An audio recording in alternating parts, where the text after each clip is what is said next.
Hey, what's up, you guys? Welcome to As Within, So Without, your one-stop shop for all things metaphysical and highly strange.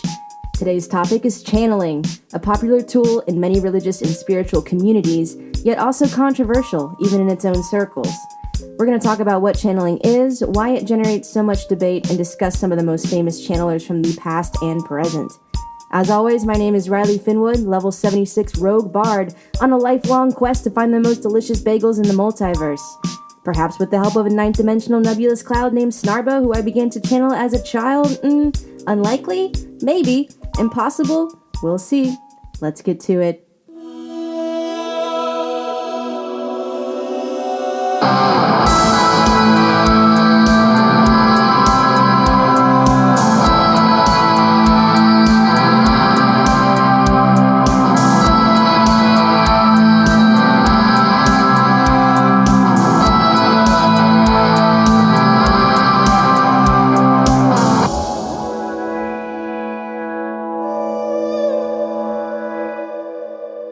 Welcome, my friends, to episode 2.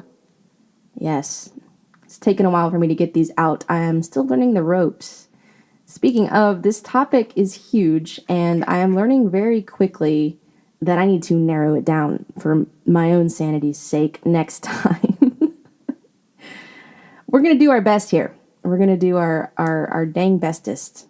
So let's just jump right in. The definition of channeler, according to the dictionary: a person who conveys thoughts or energy from a source believed to be outside the person's body or conscious mind, specifically one who speaks for non-physical beings or spirits.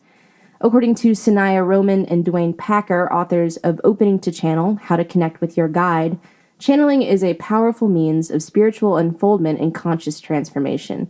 As you channel, you build a bridge to higher realms, a loving, caring, purposeful collective higher consciousness that has been called God, all that is, or the universal mind. Channeling involves consciously shifting your mind and mental space in order to achieve an expanded state of consciousness. So, we're going to talk about 4 channelers today. Number 1 being Edgar Cayce. 2 being Jane Roberts, who did the Seth material. 3, Esther Hicks, who is more of a motivational speaker, law of attraction type of channel. And 4, Carla Ruekert, I think I'm saying that right, who did the raw material, the Law of One. So let's just jump right into Edgar Cayce. I am going to go more in depth with Cayce in our next episode, which will be a Cayce study and a look into his School of Holistic Healing in Virginia Beach. And perhaps, more than likely, if everything goes according to plan, I'm going to have a special guest who not only went to the school, graduated from it, but is starting a nonprofit based on what she learned there. So that's going to be a good one. But for now, I want to do a quick overview of him because he's too important, in my opinion, to skip over. So from a really young age, he was a Christian. He started going to church at 10 years old, and from there, he became engrossed, obsessed with the Bible. In May of 1889, he was reading the Bible in the woods and was allegedly approached by a winged woman who told him that his prayers were answered and asked him what he wanted most of all. He was scared, but he said most of all he wanted to help others, especially sick children. He decided he would like to be a missionary. So the next night, he was struggling with his homework, and his dad, out of frustration, pushed him out of his chair. And while he was on the ground, he heard the voice of the winged woman again and said, go to sleep. We can help you. He begged for some rest from his father, and his father left the room, and he rested his head on the spelling book. And when he woke up, he knew, getting a call from Virginia Beach. Weird. Edgar Cayce's calling me, guys. Hold on, I gotta take this. Hello? I thought you were dead. I'm not telling your story right? Well, why don't you channel through me and tell your own story? No? Well, then why'd you call me? Oh my god. Anyway. I actually did get a call. I need to put my phone away. Anyway. When he woke up, he could recite anything from the book when prompted. His dad thought he was messing with him and knocked him out of his chair again. He went from poor student to star student basically overnight. Crazy stuff. His school teachers noticed, his family noticed. He began sleeping with his school books under his pillow, and he basically had a photographic memory after this. And this is part of the reason he became known as the sleeping prophet. The other part in due because he was an unconscious channeler, meaning that he would go into such a deep, deep hypnosis when he was channeling that he didn't remember what he said during the sessions. So when he gets older, he goes into these deep hypnotic states, and I'll talk about more about this story in the next episode because it's a really interesting story how he starts doing this. Yeah, he's an unconscious channeler, and I'm going to talk about a conscious channeler later on. Esther Hicks is an example because she channels live on stage in front of an audience. Anyway, as he gets older, he used channeling to help the sick. When in trance, he would come up with rather strange remedies to various ailments. He wouldn't charge fees for his work despite living in near poverty most of his life. And this is another key fact, I believe, because it kind of takes away from the motive of money that a lot of channelers these days sort of sensationalize this channeling thing in order to make money. It's very fake, phony, boring. We don't like fake. We don't like phony. I'm trying to get to the truth here. So, I mean, if he was cultivating a giant hoax, obviously money wasn't his motive. He would often turn away young businessmen trying to sensationalize him for profit and shied away from helping gamblers pick the winning horses or reading lottery numbers, yada yada, that kind of stuff. Also in part because his predictions were mostly flat out wrong a lot of the time. Regardless, money never seemed to be a goal for him. Not only this, but he struggled with his own channeling due to the very nature of the advice he was giving and its origin going against his devout Christian faith. This is a theme I see relatively often with these channelers. A lot of them seem to have sort of a conflicting opinion about their own work. The healing advice Cayce often gave to people worried him because he didn't know where the information was coming from. The entity or entities he channeled spoke in first person plural when he was in trance, with their opening phrase always being, "We have the body."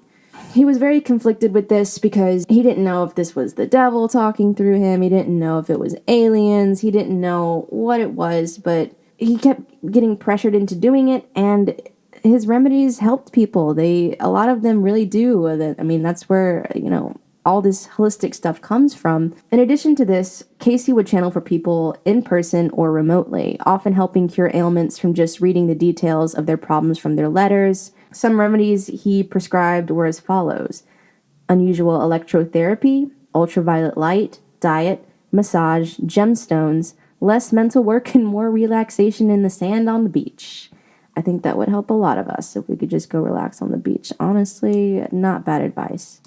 Quick aside, the mention of ultraviolet light as a means of healing. You may remember who recently said that UV light may or may not heal COVID-19. Our president, Donald Trump, said that. So I did a little digging. Before I go into any of this, I want to remind you all that I myself refrain from judgment as much as possible during my research. I want to lay down as much information as possible and perhaps give my opinion in the conclusion section. My goal is seeking the truth, and you really have to see things from all sides to get there, if there's even such a thing as objective truth. I do not recommend you attempt using any of Cayce's remedies without doing research of your own and knowing the risks.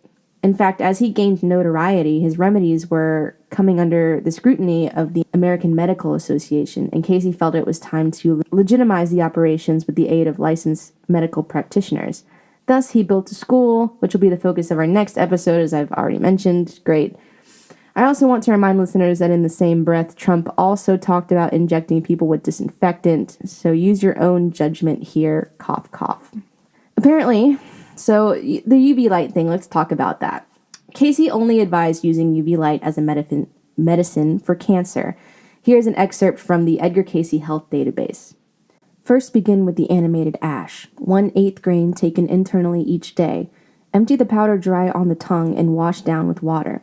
Do not take in the capsule. Every other day, 3 to 5 minutes after the dose of ash has been taken, apply the ultraviolet ray over those portions of the cerebrospinal system that govern the lower lungs. This should not be the carbon, but the hand lamp may be used, but preferably the mercury or quartz light, and this at least 36 to 42 inches from the body. This dependent upon the reaction of the body to the same. Do not over-redden the body. because more superficial than the deeper activity, about 1.5 to 2 minutes, dependent upon the reaction. This is only to be applied every other day, you see, in a manner that may be loosen those influences that allow more oxygen to act upon the bloodstream, thus making for a purification in same that will aid in establishing help for the system.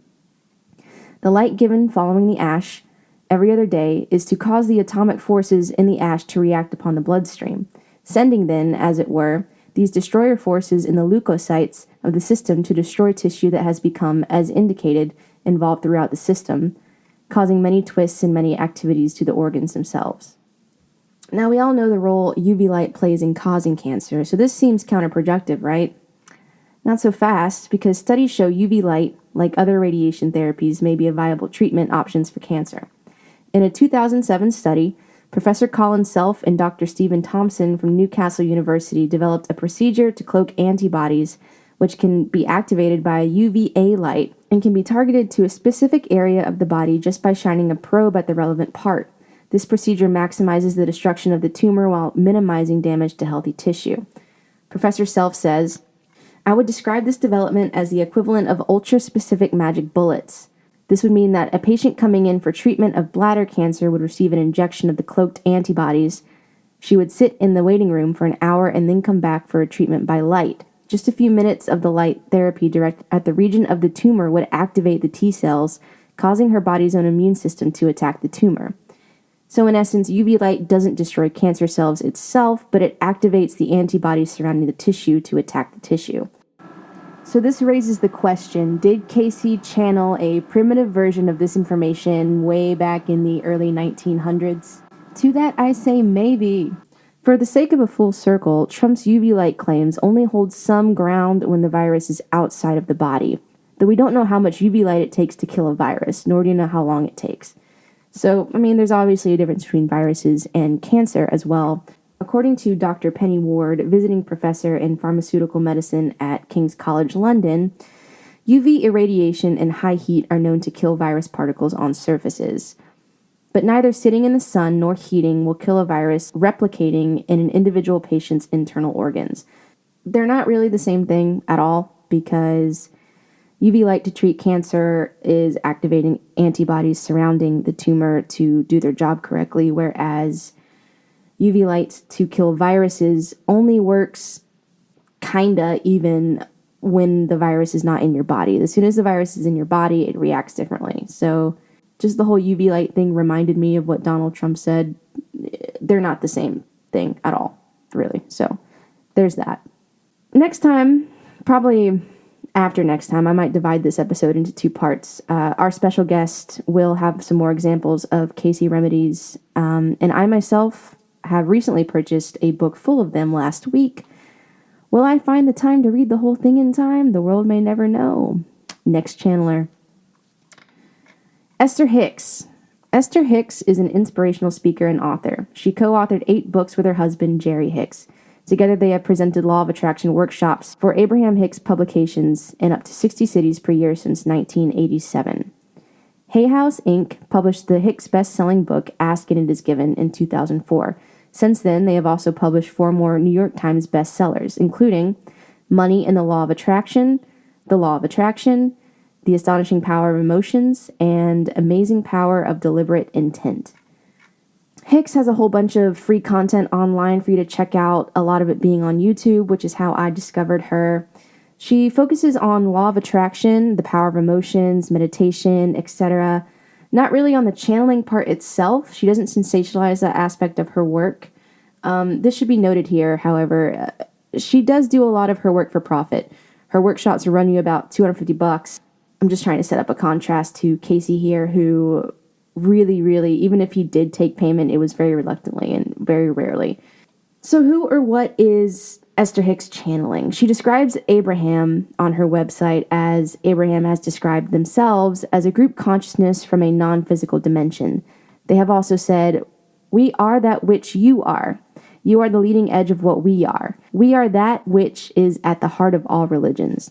Abraham has told us through Esther that whenever we feel moments of great love, exhilaration, pure joy, stoned out bliss, even the energy of sexual orgasm, When we feel that energy flow rushing through our bodies, that is the energy of source, and that is who Abraham is. I'm taking this stuff directly off her website. You can, I'll leave it in the show notes if you want to check it out. But there are some basic principles Hicks teaches, and they're basically covered in these 12 tenets. Number 1, you are a physical extension of that which is non-physical. Number 2, you are here in this body because you chose to be here. Number 3, the basis of your life is freedom. The purpose of your life is joy. 4, you are a creator. You create with your every thought. Number 5, anything that you can imagine is yours to be or do or have. Number 6, as you are choosing your thoughts, your emotions are guiding you. Number 7, the universe adores you, for it knows your broadest intentions. Number 8, relax into your natural well-being, all is well.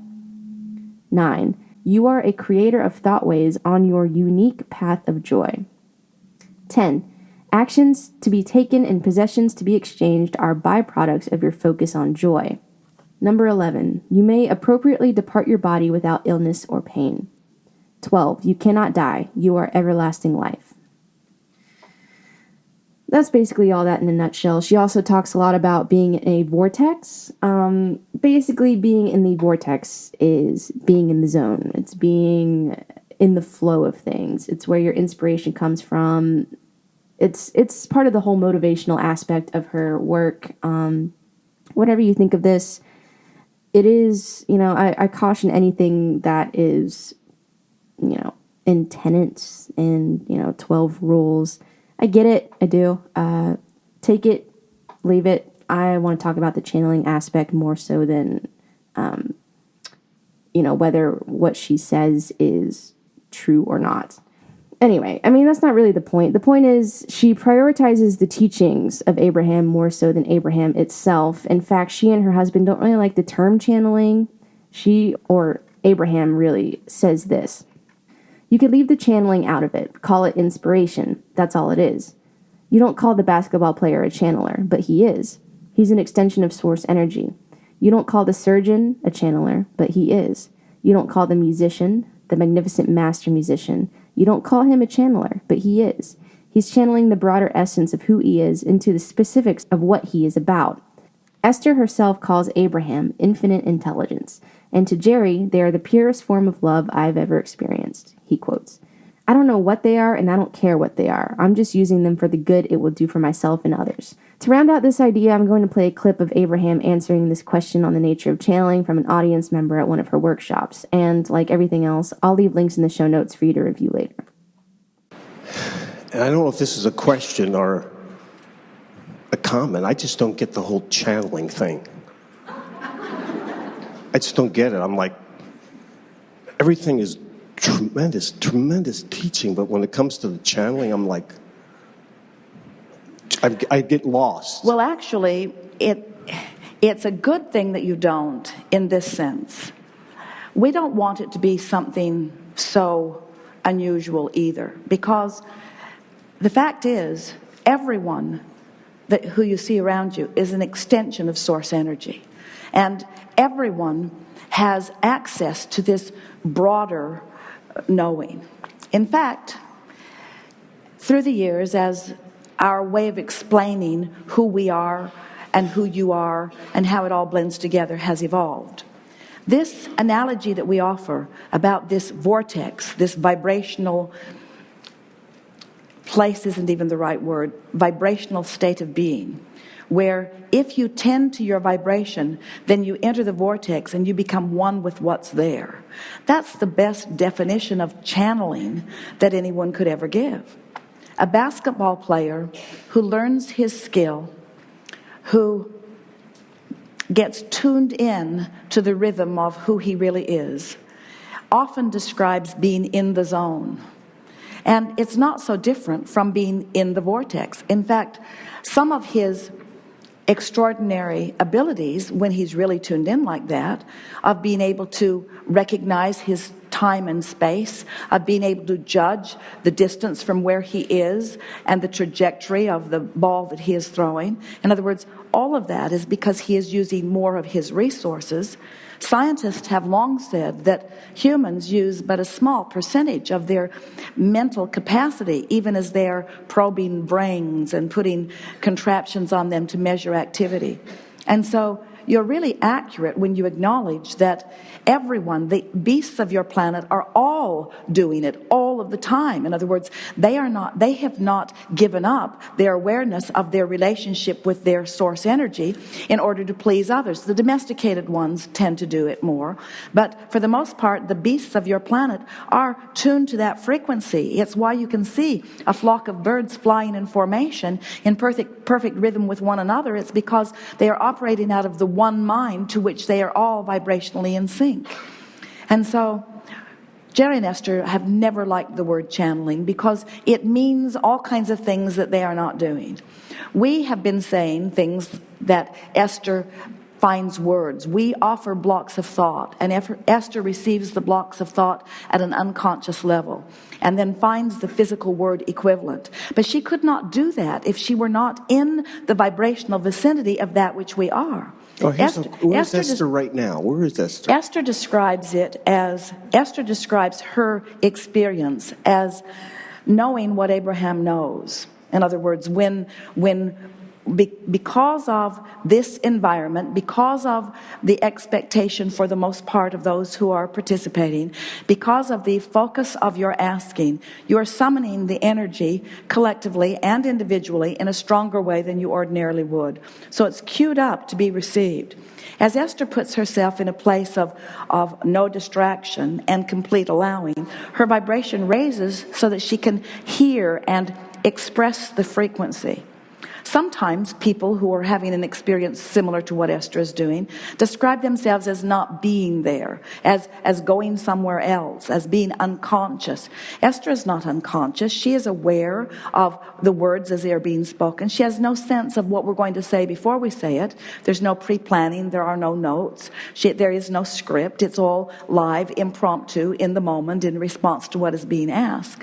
Esther has some awareness following a seminar these days of what's been said, and always when she listens back to a recording, she recognizes it. In fact, sometimes when she puts her earphones on and listens back to the recording after the fact, because Jerry and Esther do the editing for the various products that are offered, Esther will tune right back into the frequency and know what's going to be said again right before it's said. In other words, she's tuning into the energy.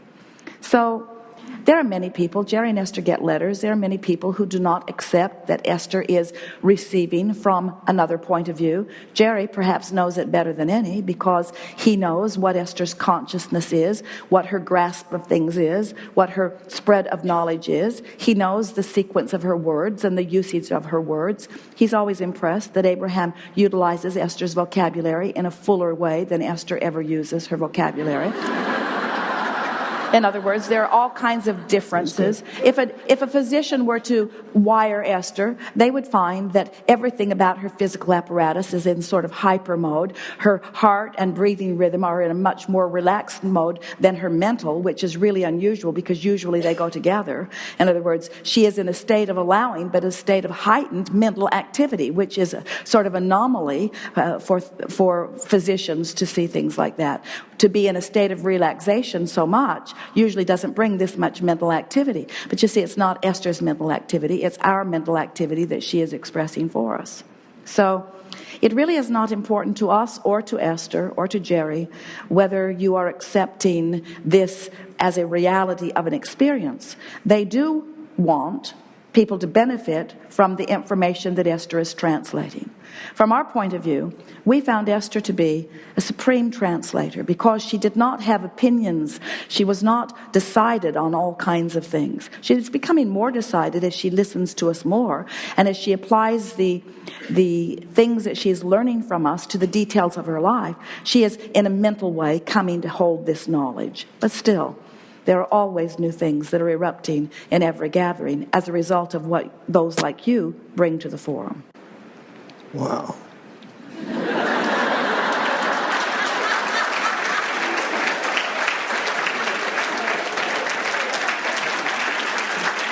So there we have it. Right here would be a good place to put a sponsor message if I had one. Well, maybe I'll go to those one of those law of attraction workshops or something. I don't know. I need $250 first. Maybe I can attract a sponsor or something. Anyway, our next channeler produced one of my favorite weirdo books ever called Seth Speaks. It's Jane Roberts. So Jane Roberts was born in 1929. She was an American author, poet, self-proclaimed psychic, and spirit medium who claimed to channel the energy personality who called itself Seth. It happened one chilly September evening in 1963. Jane had sat down to work on some poetry, and in her words, it was very domestic, very normal, very unpsychedelic. And between one normal minute and the next, a fantastic avalanche of radical new ideas burst into my head with tremendous force. It was as if the physical worlds were really tissue paper thin, hiding infinite dimensions of reality, and I was flung through the tissue paper with a huge ripping sound. And when she came to, Roberts found herself scrawling the title of this odd batch of notes. The physical universe as idea construction is what she called it. Later, when searching for answers of this weird thing that happened to her, she used a Ouija board. Yes, I know, a Ouija board.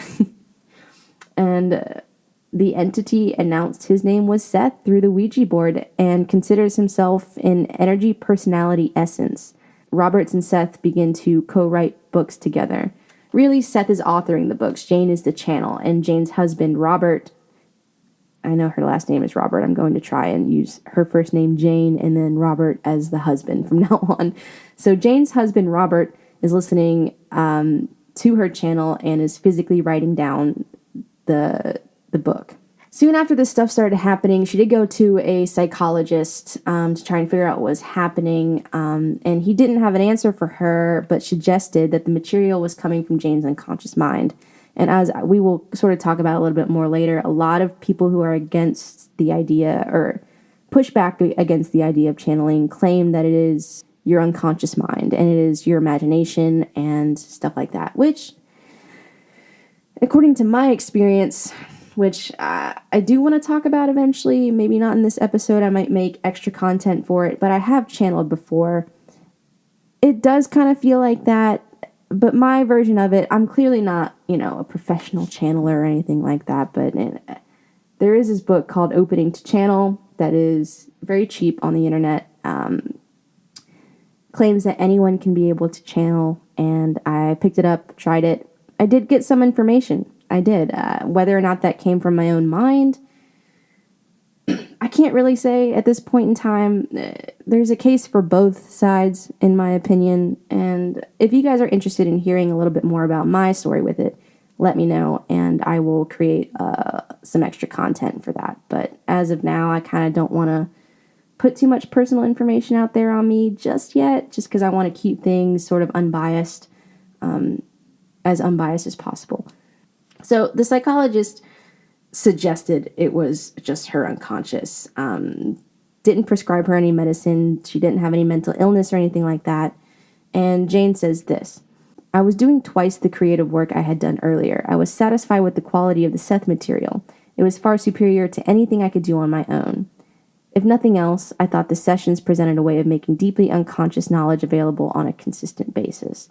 So she even concedes that if it is deeply unconscious knowledge, whether it's from the collective unconscious or the Akashic records or anything like that, even if it comes from within us, it doesn't really detract from how important the message is itself, if you believe it or not. So Jane assumed Seth was a subconscious fantasy personified because she did not believe in spirits or life after death. So she kept an eye on her own personality characteristics. She went to the psychologist, as I said, but she felt that Seth seemed far more mature and well-balanced than the psychologist, which is funny to me. So finally, she stopped worrying. This is not to say the experience didn't cause certain strains and stresses that could accompany any worthwhile venture in an entirely new field, she says. So just starting out, she was very uncertain about Seth itself. She was very aware of the fact that it could very well be herself. Seth describes himself as an energy personality essence no longer focused in physical matter and was independent of Jane's subconscious. This is what Seth is saying. So no wonder she went to go see a psychologist, man. Can you imagine? You just kind of black out for a while or half black out, and you have these crazy thoughts, and this entity starts talking to you saying, hey, I'm separate from you. I'm you from the future. I'm blah, blah, blah, blah, blah, blah. And then the other rational part of you thinks, maybe this is a part of me that I've repressed since childhood or whatever. And can you imagine that? Of course she thought she was crazy. I would think that I'm crazy. In fact, I do wonder if I'm crazy quite often. Though I think that's normal. Or at least I hope that's normal. So much like Cayce, Jane had a lot of questions and reservations about, what she was channeling. It sort of blindsided her, a lot like it did with Cayce as a child. And she did take she did do what any sane person would do, I think, and go see a doctor about it. I mean, if that happened to me, that would be the first thing I'd do. So Seth describes himself as an energy personality essence, no longer focused in physical matter. He also claimed that he was independent of James' subconscious, but you know what? If I was an aspect of somebody's subconscious coming out and speaking to the person, I would also say that I'm not a part of the subconscious. I'm just saying. Anyway, so Jane initially expressed skepticism, but continued to channel anyway, because, curiosity, I guess. And when she was channeling, she was another unconscious channeler. She was mostly unconscious. Her consciousness did go off somewhere else. She does describe it in detail in the book. And I do have it with me, but I don't really want to flip through and look for it. I will leave a link to where you can get the book in the show notes. Anyway, she is mostly an unconscious channeler, a lot like Cayce. So she left her body. Seth takes over. She doesn't remember what she says as Seth. And Seth, his demeanor takes over her body, and she becomes more stern, jovial, or professional, depending on Seth's mood. His quote-unquote voice was deeper and more masculine sounding than Jane's, and possessed a distinct, although not identifiable, accent. Unlike Edgar Cayce, however, whose syntax when speaking in trance was antiquated and convoluted, Jane's syntax and sentence structures were modern and clear when speaking as Seth. Seth also has a bit of a sense of humor. In the book, it's made me laugh a couple times reading through it. In the foreword of the Seth material, Seth says this. That's a tongue twister. Seth says this. If you believe firmly that your consciousness is locked up somewhere inside your skull and is powerless to escape, if you feel that your consciousness ends at the boundary of your body, then you sell yourself short, and you will think that I am a delusion. I am no more a delusion than you are. I can say this to each of my readers honestly. I am older than you are, at least in the terms as you think of it. If a writer can qualify any kind of authority on the basis of age, therefore, then I should get a medal. I am an energy personality essence, no longer focused in physical matter. As such, I am aware of some truths that many of you seem to have forgotten. I will say here, as a bit of a devil's advocate to myself, a delusion would claim to not be a delusion. I'm just saying. Seth, to me, it reminds me a lot of Abraham and sort of the whimsical, humorous aspect to the dialogue and delivery. The unknown entities in Cayce's case seem to me to be much more robotic and to the point.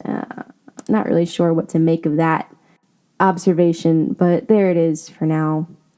The core teachings of the Seth material are based on the principle that consciousness creates matter, and that each individual... Oh, where did we hear consciousness creates matter? I think we heard that in episode 1 a little bit. It's almost like I'm trying to make some sort of thread of narrative through my series here. Stick with me, it's going to be a wild ride, kids. Anyway, consciousness creates matter, and that each individual creates his or her own reality through thoughts, beliefs, and expectations. And that the point of power through which the individual can affect change is in the present moment. Obviously, inspired a lot of New Age things. The Seth material also discusses a wide range of metaphysical concepts, including the nature of God, referred to as all that is, and the multidimensional God. The nature of physical reality, the origins of the universe, and the nature of the self and the higher self, the story of Christ, the evolution of the soul, and the aspects of death and rebirth. including reincarnation, karma, past lives, after-death experiences, guardian spirits, and the ascension to planes of higher consciousness, the purpose of life and the nature of good and evil, the purpose of suffering, multidimensional reality, parallel lives, and transpersonal realms. Yeah, we got it all in this book. We got the whole answer to everything. I need a drink. That is about as concise as the book can be summarized, but here's one of my favorite out there nuggets of info from it, and it is that of the life and very nature of Jesus Christ. According to Seth, Jesus' life was a morality play, that Jesus himself represented the inner self, and that the 12 disciples represented sort of aspects of a personality that a person could have. In quotations, the 12 main characteristics of the egotistical self. I don't know what the 12 characteristics of the egotistical self is.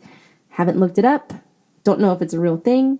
Let me know if it is. Anyway, so if you think of Christ as the inner self, surrounded by these physically oriented characteristics, so it is for each person in the world. So it was basically Christ's life was a symbol for each individual person. This means that Judas was not a man, but a fragment personality formed by the Christ personality and represented the betrayer of self. Jesus' life basically was a living parable. A lot of people do say that the Bible is a big giant parable.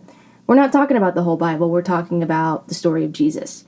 And on top of that, we are talking about how Seth explains that Jesus' life was real. It actually happened. The events, for the most part, the ones that haven't been, edited and screwed around with by all the people who screwed around with the Bible. Genesis itself has been proven to have 5 sources that put their little hands in it and edited it for their own political or, their own gain, basically.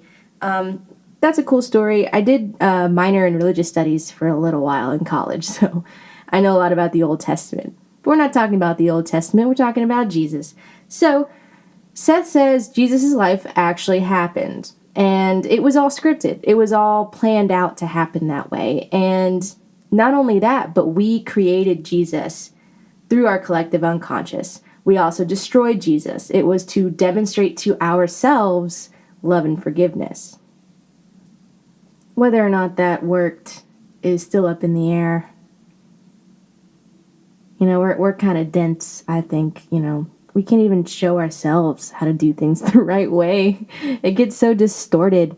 We make things so much harder than they have to be, I think. We want everything to be complicated.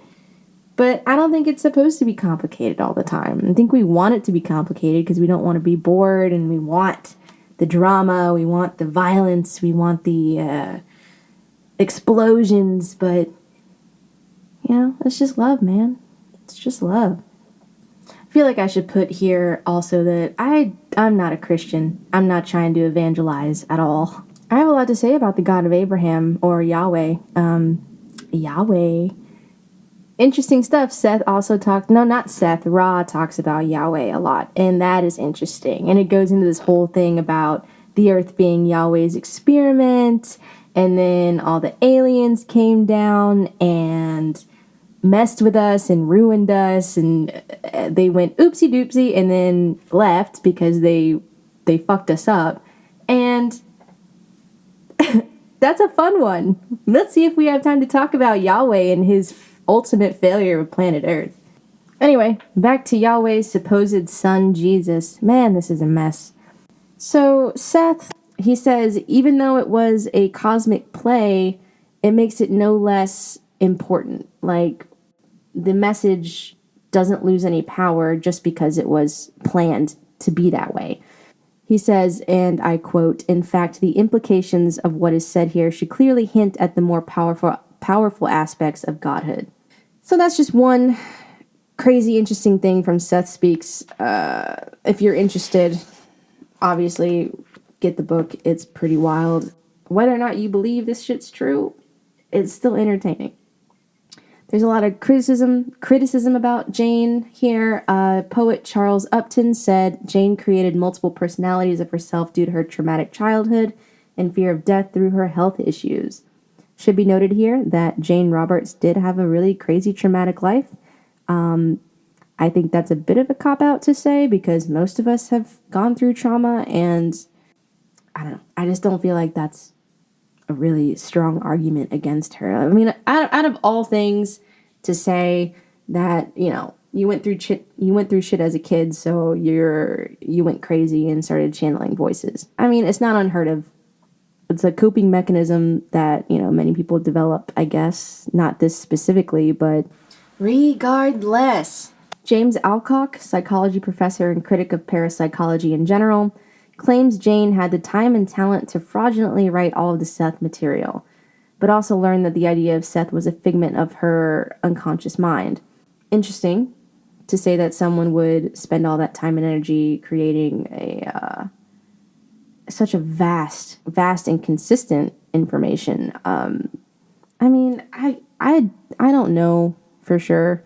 I know she didn't have workshops like Abraham Hicks. Yeah, she did actually. She taught people.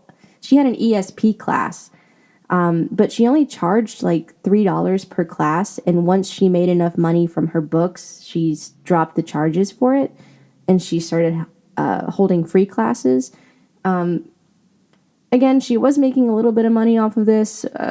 Would it be worth all that time and effort to do it just for money? I don't know. I would love to have a conversation with her, but she's dead. So. The whole money motivation thing, I'm paying close attention to for good reason. It is a very good motivator. My argument is there are better ways to make money. I used to be a drop shipper. We'll just leave it at that. I have tried to make money in so many different kinds of ways. One of the things that doesn't come up for me in how to make money is channeling a fake entity and writing it all down in volume upon volume of books and selling them to a very, very niche community for $10 a book. I mean, let me call Russell Brunson and, talk to him about that. We'll see if that's a good idea. I'll make some sales funnels, and I'm sure I can make maybe $10. Here's my favorite criticism. John MacArthur, a host of a Christian talk show, thinks Seth was a demon contracted through the Ouija board. I like that one. I mean, can't prove that he's not. He did say Jesus wasn't really crucified and that was a body double. Who's to say? Who's to say? The Ouija board doesn't help your case, Jane. We have one more channeler left for today. There are, of course, many, many more. However, these 4, I thought, provided a pretty good overview of the topic, mostly because I've read those books. Anyway, Carla Ruekert. I hope I'm saying that right. Ruekert? Who was she? If you spend any time in certain New Age circles, you have undoubtedly heard of the law of one, the raw material. Raw, R-A, raw material. And for those of you who are unfamiliar, it is a series of transcripts from a channeling session, from a bunch of channeling sessions back in the early 60s, headed by Don Elkins and channeled by Carla. Don, who was the leader of a small research team bent on exploring parapsychology and UFOlogy, claims the information present in the raw material to be objectively scientific and subjectively theologic. He makes no claim that the channeled messages represent truth, conceding that the realms of parapsychology and esoterica are prime targets for the trickster, quote unquote. He admits that if it is possible to make money, gain notoriety, or have fun with perpetrating a hoax, then someone usually does it. A reoccurring theme I have tried to pull from each of these examples is their relationship with money as the end goal. And for a man who's spent 30 years in this field, to me, seems like he's being genuine here. I've also read this book cover to cover. I've read the second book. I have not read the third and fourth yet. I think there's a fifth. I will double check myself on that. They are this and the Seth material are very similar in the type of information given, though the delivery is very different. Ra, an entity I will explain in a moment, seems to be more dry, more robotic, similar to the monotone way Edgar Cayce delivered messages through his trance sessions. Seth and Abraham are more lively, more in touch, I'd say, with human speech patterns. Whether or not this is an influence of their channelers themselves, I'm not sure, though this sort of concept is something I've noted through my studies of channeling. Anyway, Carla. I'm going to read an excerpt for you from the introduction of the first book of the raw material. This is from Carla's point of view, the channeler. In 1962, I joined an experiment that Don had created in order to start to test a hypothesis which he had developed with the help of Harold Price, an engineer for Ford Motor Company. Price had acquainted Don with some information which Don found quite interesting. Its source was allegedly extraterrestrial. Its content was largely metaphysical and seemed to be in line with all that Don had learned up to that point. Within this material, instructions were given for creating the means whereby to generate further material for the same source without the necessity of actual physical contact with extraterrestrials. Don's hypothesis was that this phenomenon might be reproducible. So, he invited a dozen of his engineering students to join in an experiment with the objective of achieving some sort of telepathic contact with a source similar to that of the Detroit groups. I was the 13th member, having become interested in the project through a friend of mine. In those early days of contact attempts, with Don attempting strenuously to keep the situation controlled, months went by with what seemed to be remarkable but puzzling results. We sat meditating, in quotes, according to the instructions. Everyone in the group, except me, began to make strange noises with their mouths. For my part, my main difficulty during these first 6 months was keeping a straight face and not laughing, as the sessions gradually became a raucous symphony of guttural clicks, slurps, and tongue flops. The nature of the experiment changed drastically when the group was visited by a contactee from Detroit. The contactee sat down with the group and almost immediately was contacted, apparently by telepathic impression, saying, "Why don't you speak the thoughts that are on your minds? We are attempting to use you as instruments of communication, but you are all blocked through fear that you will not be speaking the proper words." Through this instrument, Walter Rogers of Detroit, Michigan, the group was instructed to refrain from analysis, to speak the thoughts, and to analyze the communication only after it had been completed. After that night, a month had not gone by before half the group had begun to produce information. By the time a year had passed, all in the group except me were able to receive transmissions. The speech was slow and difficult at first because each individual wanted a precise impression of each and every word, and in many cases wanted to be completely controlled for fear of making an error in transmission. Nevertheless, this was an exciting time for the original group of students who began this strange experiment. So, fast forward to the actual sessions. The setup is entirely different from Esther Hicks, who is a conscious channel, and Jane, who is an unconscious channel but sits and moves normally as Seth takes over her body. And even Cayce, who is in deep hypnosis, most likely lying down. Ra instructs the group to set up ritual items, and there are pictures of this setup I will put on the show notes. Basically, they use a Bible due to it being most closely aligned to the law of one and closest connected to the channeler herself, a chalice of water, incense, and a white candle. These all had to be placed perfectly aligned for the clearest transmissions to occur, and they're all placed at Ra's instruction. So who or what is Ra? Ra defines itself as a social memory complex and claims to have made contact with humanity, namely the Egyptians, back in ancient Egyptian times. Later on, Ra explains how they helped the Egyptians build the pyramids, and here's an excerpt of that, just because I think it's very interesting. Oh, and another thing, every time Ra speaks through Carla, it says, "I am Ra." So every time that Carla asks a question, sort of like Cayce says, we have the body, Ra says, "I am Ra." Found that interesting. Anyway, I am Ra. The larger pyramids were built by our ability using the forces of one. The stones are alive. It has not been so understood by the mind-body-spirit distortions of your culture. The purposes of the pyramids were two.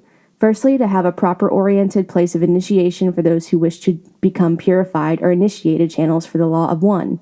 Two, we wished then to carefully guide the initiates in developing a healing of the people whom they sought to aid, and of the planet itself. Pyramid after pyramid charged by the crystal and the initiate were designed to balance the incoming energy of the one creation with the many and multiple distortions of the planetary mind-body-spirit. In this effort, we were able to continue work that brothers within the Confederation had effected through building of other crystal-bearing structures, and thus complete a ring, if you will, of these about the Earth, as this instrument would have us vibrate its surface. So basically, Ra says they created the pyramids via thought forms. Do with the information as you see fit. I got Anunnaki vibes from Ra the first time I read through this, and anyone who's seen Ancient Aliens knows the Anunnaki were supposedly an alien race that came to Earth during ancient Egyptian times and helped them advance technology, but I digress. So what is the law of one? What does that mean? According to Ra, it's simply this. There is only one, and that one is the infinite creator. So a little back and forth between Dawn and Ra via Carla here sort of explains what the law of one is in more detail. So Dawn asks why there are many of us if there is only supposedly one. Ra says the infinite creator became aware of the possibility of finity. It determined to explore this possibility because it was interested in free will and what would happen if portions of itself were free to do whatever they wanted. Why? Because the creator wishes to know itself.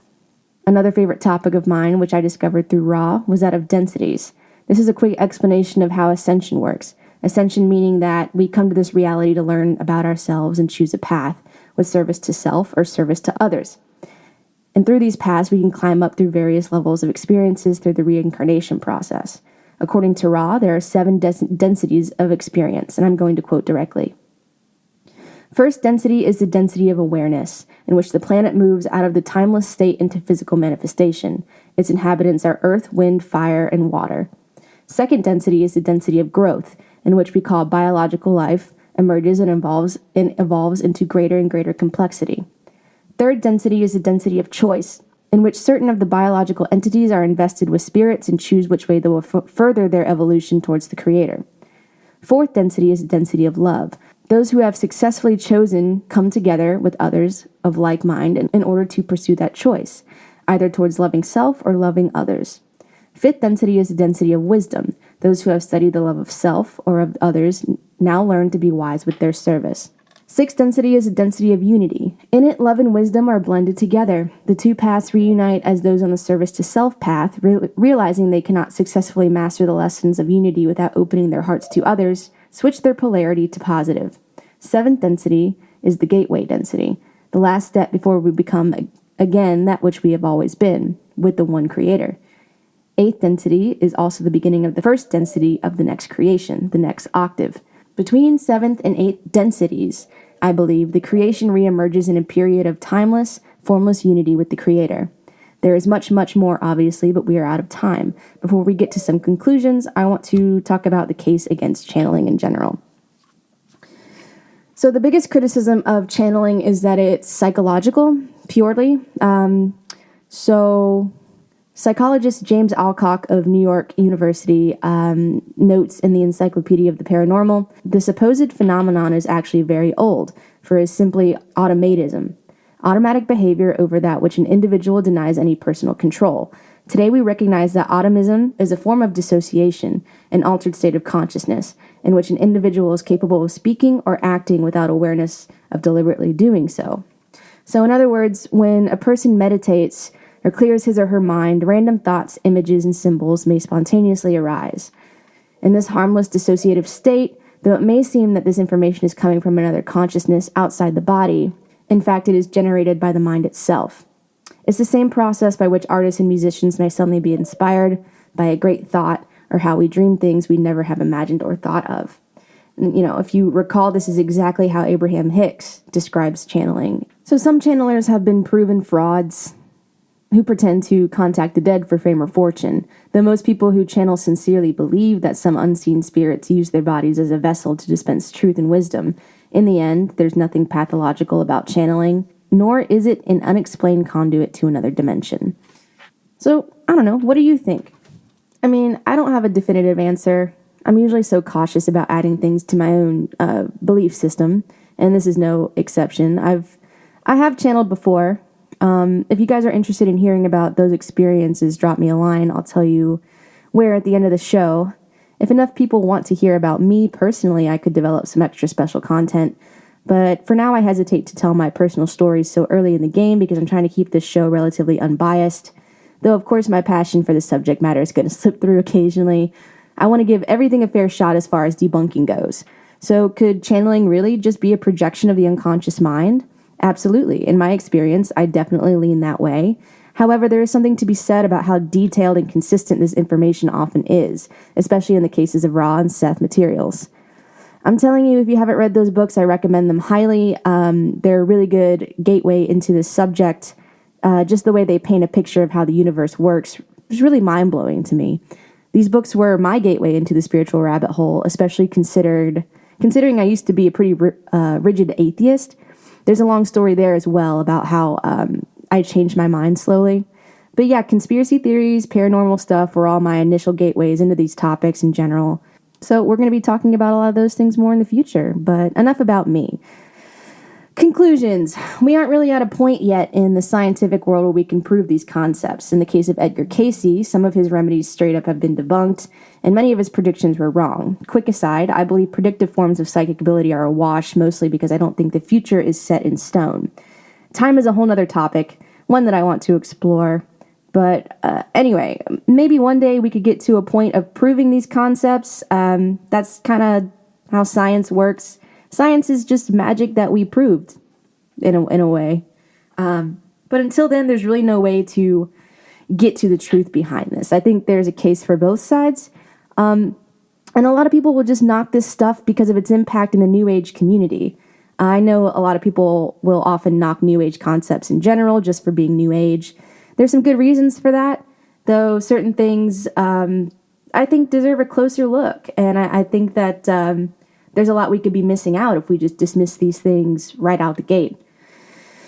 So the caveats are plain in the very nature of the concepts themselves, which rely on leaps of faith to make sense. It's often a catch-22, which is why I think people dismiss it so quickly. So in the words of Carla Ruekert herself, this gullibility is a vital factor in obtaining good results in paranormal research. A desire for proof will inevitably lead to null results in voided experiments. An open mind, one willing to be gullible, leads its possessor to a kind of subjective and personal certainty, which does not equal proof as it cannot be systematically reproduced in others. I will say that if channeling is simply projection of the unconscious mind, I don't think that takes away from its impact so much as you would think. I mean, that's kind of amazing, right? I mean, imagination is one thing, but this stuff goes so deep. Not to say a person couldn't come up with this stuff on their own. We have beautiful works of fiction proving otherwise. But like Abraham says, what is channeling but a burst of inspiration? It's like when a basketball player is in the zone. We can all channel, hypothetically, if this is the case. Whether these ideas come from within or without, I don't think it's the biggest caveat for me personally. The information we're getting from wherever that is quite compelling. I think it makes us uncomfortable because we can't verify the source. So many dismiss it based on that alone, or belittle it because they think it's an overactive imagination. But I say, dang, like if you could come up with that, that's a lot of energy to put into a hoax. And only Esther Hicks is really making any money off this stuff out of the four that I was talking about. She doesn't really present the information in a way that makes the woo-woo aspect take center stage. I don't think she relies on channeling, the channeling aspect of her gig to make her money. She relies on the law of attraction, the motivational stuff, to bring in the money. So, no, I don't think this stuff is a total hoax, but I don't think it's truth either. I think there are people out there who do fake it. In these four examples, I don't think these people were faking it. But hypothetically, if this stuff was actually coming from an ultra-dimensional source, we have to remember that it is humans speaking it. So there's going to be distortions. We're not going to get the plain facts, the objective truth speaking through us, because we have to convert it into language. English, in this case. So either way, the information we're going to get is skewed no matter what. And it's also interesting that all the channelers themselves gave their own work very mixed reviews. They even say themselves that they don't know where this information's coming from. And we as humans are just learning about how vast the human mind is. It could very well be coming from our own imaginations, our own unconscious, but our unconscious mind is very powerful, and there's a lot of books talking about this subject as well. So the information they channeled itself, we can't say that these things don't come from negative entities with their own agendas, especially in the case of Ra for me. In later books, there is some clear bias, whether on the part of the entity or the channelers or the research team. They say some pretty homophobic things in book 2 that I doubt truly spiritually aware beings would even waste their time on, much less condemn it. Quick caveat here, I am a gay person, so obviously that gives me a need for pause there. So yeah, anyway, that could just be my own personal bias. Another thing is we can't really say it's not mental illness they suffered from. I can't say much about this, honestly, because frankly, we don't know. We probably won't know. I think it's kind of a weak argument to begin with anyway. Well, so what do you all think? I want to know. Thank you so much for listening to As Within, So Without. If you're digging what I'm doing, subscribe to the cast wherever you get your podcasts. We also have a fresh, clean website, so head over to aswithinsowithoutpodcast.com for extra content, such as blog posts by our lovely Olive, show notes, and more. You can also join my email list where I'll keep you up to date on our inner workings. We also have a Facebook and an Instagram where we're slowly building a small community of fellow listeners, so join us there. And soon we'll be releasing a Patreon, so stay tuned for that. Otherwise, you can email me directly at riley@aswithinsowithoutpodcast.com if you have any questions, comments, suggestions for future shows, or just want some, want to tell me some cool stories. Once again, that's riley@aswithinsowithoutpodcast.com. Thanks for listening, y'all. Much love. Peace.